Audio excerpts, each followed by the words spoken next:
위기는 반복돼요. 위기에 또 당하지 않기 위해선 잊지 말아야 해요. 끊임없이 의심하고 사고하는 것. 당연한 것을 당연하게 생각하지 않는 것. 그리고 항상 깨인 눈으로 세상을 바라볼 것. 저는 두 번은 지고 싶지 않거든요.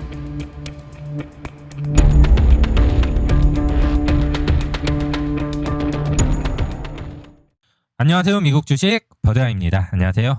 영상 녹화는 또 굉장히 오랜만에 하네요. 자, 제가 백신도 맞고 이제 여름 휴가를 조금 일찍 다녀왔습니다. 이제 7일 동안 이제 쉬었고요. 제가 백신을 맞아 보니까 주변에 맞고 이제 아무렇지도 않다는 분도 있었는데 저는 얀센을 맞고 저도 한 10시간 지났을 때까지 아무 증상이 없어서 저도 괜찮은 줄 알았는데 밤에 자다가 깼습니다. 이제 근육통이 이제 너무 심해가지고 밤에 자다가 깼으니까요. 얀센 백신 접종 예정이신 분들은 타이레놀을 혹시 모르니까 꼭 구비해 두고 백신을 맞고 준비를 해 놓으면 좋을 것 같습니다. 제가 이제 7일 동안 이제 휴가를 갔는데 부산에 갔었습니다. 근데 이제 비가 많이 와가지고 사실 제대로 즐기다 오지 못했습니다. 일단 다시 회사도 나가고 다시 주식시장에 관심도 갖고 다시 유튜브도 하면서 다시 일상으로 좀 돌아올까 합니다. 자, 제가 이제 주식시장 봤을 때 엊그제 이제 나스닥 100 NDX가 이제 신고가를 쳤었는데 어제는 또 소폭 하락했습니다. 소폭 하락했는데 이제 기술주와 성장주 위주의 포트폴리오를 가지신 분들은 어제 시장이 빠진 것보다 굉장히 이제 좀 계좌가 많이 빠졌을 거예요. 어제도 이제 기술주와 성장주 위주로 이제 주가가 이제 많이 빠졌는데, 자, 어제 기술주와 성장주가 이제 많이 빠진 이유는 이제 미국 시간으로는 16일, 한국 시간으로는 17일 날 금리가 드디어 결정이 됩니다. 자, 현재 0.25%인데 예측은 지금 0.25%예요. 자, 근데 이제 제 예상에는 이 0.25%보다 조금은 늘겠죠. 테이퍼링 언급이 있었고 어느 정도 준비를 하는 것 같으니까 이 시장의 충격을 줄이기 위해서는 이번에 아마 조금이라도 올리지 않을까. 근데 이제 지수의 움직임은 이게 뭐 살짝쿵 늘어나면은 지수는 지금 이 추세를 타고 상방을 향할 것 같고요. 근데 이게 생각보다 우리가 전혀 생각하지 못한 만큼 크게 늘어난다면 이렇게 다시 좀 지수가 무섭게 빠지면서 출렁일 수 있다. 이 부분을 염두에 두셨으면 좋겠습니다. 근데 너무 걱정하지 않아도 될 게 여러분 백신이 나왔을 때부터 테이퍼링하고 이 금리 인상이란 악재로 얼마나 이렇게 많이 뺐습니까? 이때 기억나십니까? 이때 우리 굉장히 힘들었잖아요. 뭐 CPI 지수부터 테이퍼링이고 뭐고 뭐 이야기 나오면서 굉장히 이제 힘들었던 구간들인데 결국에는 NDX는 신고가를 갱신했습니다. 이거는 어차피 다가올 악재인데 그 악재를 미리 피하고자 뭐 이런 데서 이제 내렸던 분들 뭐 그런 분들은 이 수익을 지금 못 먹은 거예요. 해서 너무 시장을 예측하려 하지 말고 어차피 레모네이드나 이제 테슬라나 현재 시가총액에 합당할 만큼 기업이 성장하는 시간이 필요합니다. 지금 사실 종목들이 지수가 좋아서 오른 거지 회사 펀더멘탈이 받쳐주면서 오른 건 아니잖아요. 근데 충분히 미래에 지금 주가가 오른 만큼 펀더멘탈을 이제 좀 케어할 수 있는 그런 종목들이라고 보니까요. 만약에 금리가 많이 올라서 지수가 막 말도 안 되게 하락을 해서 장기간 횡보를 한다고 하면은 내가 장기간 주어간다는 마인드로 그리고 결국 회사가 성장을 하고 그 주가 대비 엄청난 성장을 한다면 회사는 저평가 구간이 되고요. 그럼 주식시장이 아무리 안 좋아도 큰 폭으로 오르게 돼 있습니다. 사실 주식을 하는 가장 쉬운 방법은 저는 이거라고 이제 생각을 해요. 그래서 너무 걱정하지 않았으면 좋겠고 저는 어제 레모네이드를 이제 한 주 추가했습니다. 정말 오랜만에 샀죠. 자, 이제 제가 예전에도 이제 말씀드린 레모네이드 매수 팁인데 저는 레모네이드가 7% 이상 빠지면은 일단 조금이라도 무조건 삽니다. 현금이 있으면은 7% 이상 빠지면 사고 7% 빠지면 한번 사고 좀 지켜봅니다. 그리고 10% 빠지면 한 번 더 삽니다. 레모네이드가 그날 많이 빠져봐야 보통 7%고요. 이 7%가 깨진 다음에 거래량이 터지면서 한 번 더 분봉상의 하락이 나오면은 보통 한 10% 정도에서 조금 말아 올려서 마이너스 7% 마감하는 경우가 많아요. 그래서 어제도 비슷한 흐름이었어요. 7% 넘게 깨졌다가 네, 어느 정도 말아 올린 모습 이렇게 보여주니까요.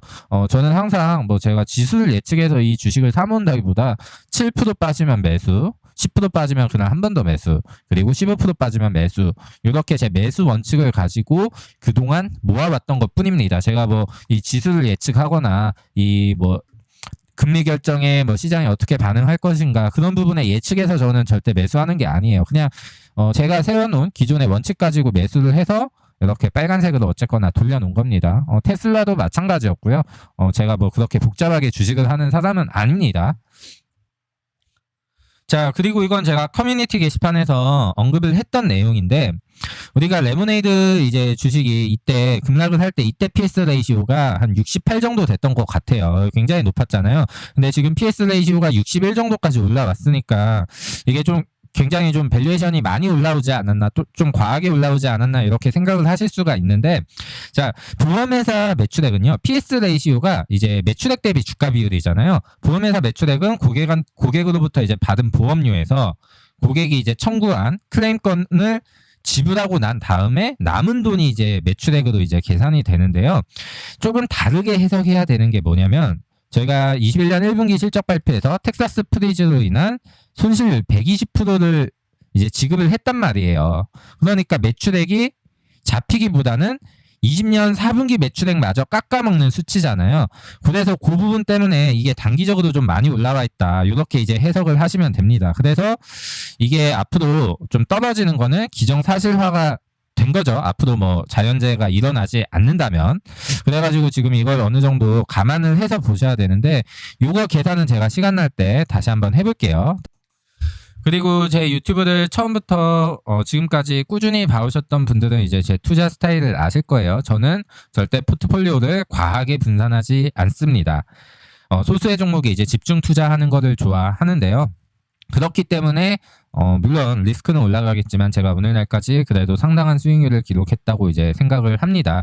그리고 저는 저평가돼 있는 기업을 좋아하지 않고 주로 어느 정도 고평가 논란에 있는 주식들을 선호합니다. 뭐 대표적으로 제가 투자하고 있는 테슬라와 레모네이드 같은 기업들이죠.